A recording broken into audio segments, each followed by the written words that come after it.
ఉదయకాలం ఈ దినం దేవుని వాగ్దానం చూస్తున్న ప్రియాతికి దేవుని బిడ్డలందరికీ ప్రత్యేకమైన వందనాలు. దేవుని బిడ్డలారా, మీ అందరూ బాగున్నారా?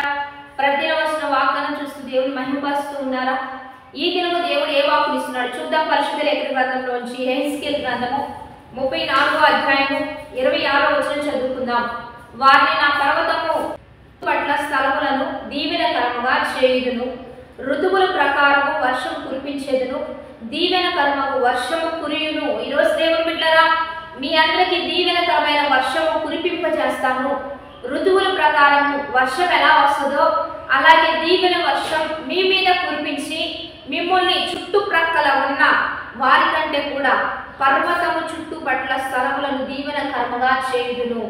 మిమ్మలను దేవుడు దీవెనకరంగా చేస్తాననే వాగ్దానాన్ని ఈరోజు మనకి ఇస్తున్నాడు. దేవుని బిడ్డారా, ఇప్పటి వరకు శోధన వర్షంలో మీ కుటుంబం మీదకి వచ్చిందేమో, వ్యతిరేకత వర్షంలో వచ్చిందేమో, నిందలు, బాధలు, వ్యతిరేకతలు అందరూ ఉన్న ఎవరు లేని స్థితి, ఒంటరి స్థితి, అనారోగ్య పరిస్థితి, ఆర్థిక ఇబ్బందులు, కుటుంబ పరిస్థితులు, వృత్తి వ్యాపారాల్లో నష్టము, అనేక రీతిలుగా అనేక బంధకాల మీద మీరు బంధించబడి వాటి మధ్య నలిగిపోతూ ఒక వర్షంలా ఒక భయంకరమైన వ్యతిరేకత మీ మీద ఒక ఉప్పెన్లా వస్తూ ఉన్నదేమో. ఈరోజు దేవుడు ఏమని తెలియజేస్తున్నాడంటే దీవెనకరమైన వర్షాన్ని మీ మీద కుమ్మరిస్తానంటున్నాడు.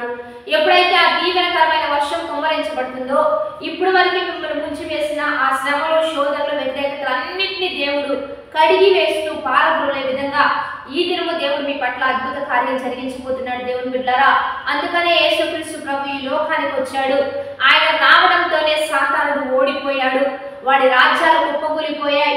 ఆయన ఎందుకు వచ్చాడంటే శాపంలో నుంచి దీవెనలోనికి నడిపించడానికి, వ్యతిరేకత నుంచి ఆశీర్వాదంలోనికి నడిపించడానికి ఆయన వచ్చి ఉన్నాడు. కనుక ఆయన జన్మ ప్రకారంగా ఆయన జన్మదినం వేడుకలు జరుపుకుంటున్న ప్రతి ఒక్కరు కూడా ఆయన రావడానికి గల కారణం నిన్ను దీవించడానికి, నిన్ను ఆశీర్వదించడానికి, నీకు మేలు చేయడానికి, నీకు మంచి చేయడానికి ఆయన వచ్చాడు. కనుక ధైర్యం తెచ్చుకో, విశ్వాసంతో ముందుకు కొనసాగు.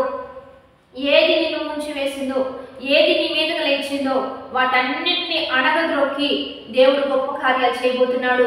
ఎప్పుడైతే దీవెన వర్షం కుమ్మరించబడుతూ ఉంటుందో శాప వర్షాలన్నీ కూడా, శాప వచనాలన్నీ, నష్ట వ్యతిరేకతలన్నీ దేవుడు తుడిచివేస్తూ నీకు ఆనందాన్ని ఇవ్వబోతున్నాడు. నీ కుటుంబం పట్ల దేవుడు గొప్ప కార్యాలు చేయబోతున్నాడు. అందుకోసమే యేసుక్రీస్తు ప్రభు ఈ లోకానికి వచ్చాడు. వాగ్దానాన్ని బట్టి ధైర్యం తెచ్చుకో, విశ్వాసంతో ప్రార్థన చేద్దాం. పరిశుద్ధుడా, మహోన్నతుడా, గొప్ప దేవ, ఈ దినం మీరు మాకు ఇస్తున్న బలమైన వాక్వచనాలను బట్టి నీకు మహిమ. ఎంతమంది బిడ్డలు ఈ వాగ్దానం చూస్తున్నారు, ఈ వాక్వచనాలన్నీ బిడ్డల పట్ల రూఢి పరిచయ దీవెనకరమైన కుండపోత వర్షాన్ని కుమ్మరించండి.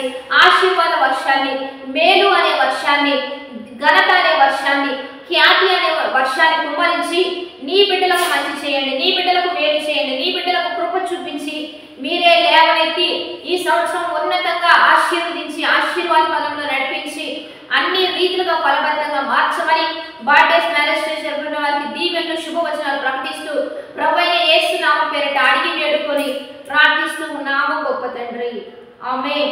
మంచిగా లైక్, షేర్, కామెంట్ చేసి దేవుని నామాన్ని మహిమపరుద్దాం. దేవుని బిడ్డలారా, మీతోనే ఉంచుకోవద్దు, 10-20 మందికి పంచి పెడదాం, అనేకులకు చాటి చెప్దాం. ఈ సంతోషకరమైన దినాల్లో, శుభదినాల్లో క్రీస్తు ప్రేమను ప్రకటిస్తూ నమ్మకంగా, విశ్వాసంగా ముందుకు కొనసాగే రీతిలో ఉదయకాలం క్రిస్మస్ ఆరాధనలు, ఉదయకాలం ఆరాధన జరుగుతున్నాయి. 4:30 నుంచి 5:30 వరకు అందరూ కలుసుకొని మనందరం కలిసి దేవుని నామాన్ని మహిమపరుద్దాం. Have a blessed day. Amen.